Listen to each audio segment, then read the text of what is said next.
Je m'appelle Michael Ibrahim Karakobo. Je travaille pour la radio nationale de la Sierra Leone, la Sierra Leone Broadcasting Corporation.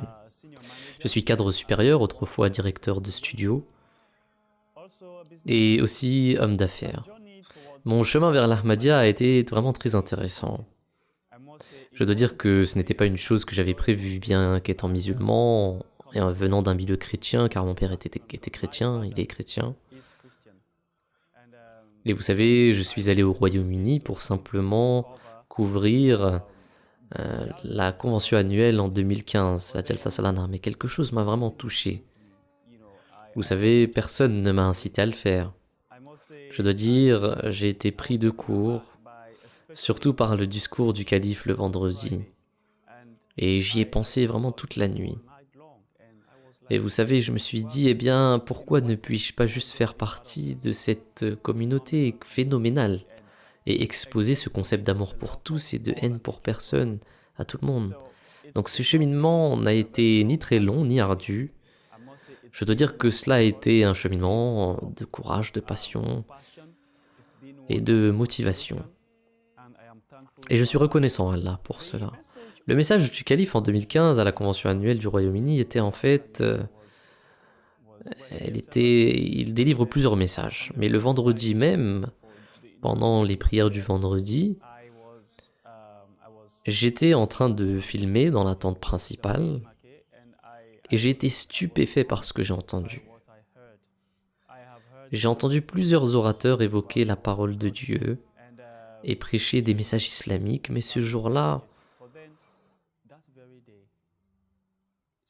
quelque chose m'a pénétré que je ne peux toujours pas expliquer.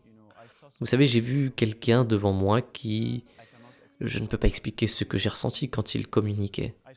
Je me suis reconnu dans ses messages et c'était comme s'il me parlait. Vous savez, et régulièrement, il parlait de la manière dont l'humanité devrait s'accepter les uns les autres. Vous savez, ne pas se mépriser les uns les autres et comment, en tant qu'Ahmadi, vous devez avoir les mains ouvertes.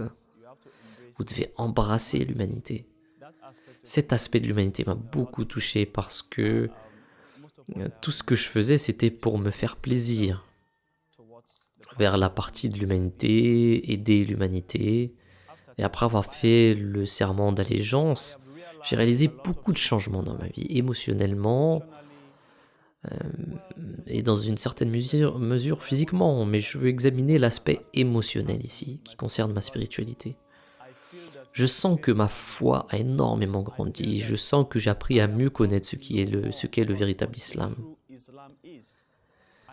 J'en suis venu à savoir que l'humanité est à mettre au premier plan, vous savez, et j'en suis venu à savoir que nous, en tant qu'êtres humains, devrions aimer davantage les uns les autres. Vous savez, ce message a toujours notre philosophie en tant qu'Ahmadi, amour pour tous, haine pour personne.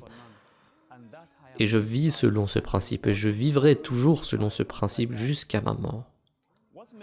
Ce qui me fait croire que l'Ahmadiyya est le vrai chemin,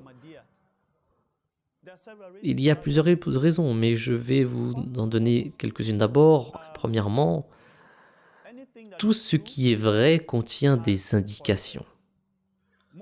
La plupart de ce qui se passe actuellement dans le monde, surtout nous les pays en développement, sont des pays pauvres qui attendent de l'aide de l'Occident ou de l'Amérique et d'autres pays. Et une chose que l'Ahmadiyya et l'islam pratiquent, ou plutôt dois-je dire que l'islam pratique et que l'Ahmadiyya a intensifié, pas étonnant que nous considérions l'humanité en premier. Et maintenant, si tous les pays pouvaient placer l'humanité au premier plan, croyez-moi, la corruption serait une chose du passé. La mauvaise gouvernance serait une chose du passé, si nous pouvions juste faire passer l'humanité en premier. Donc pour moi, je vois l'Ahmadiyya comme un modèle pour la paix et le développement dans le monde. Qu'est-ce qui peut être meilleur que cela, que de voir que c'est en effet le bon chemin pour l'humanité et pour que chacun vive une vie meilleure et ainsi aller paisiblement à la rencontre de son Créateur.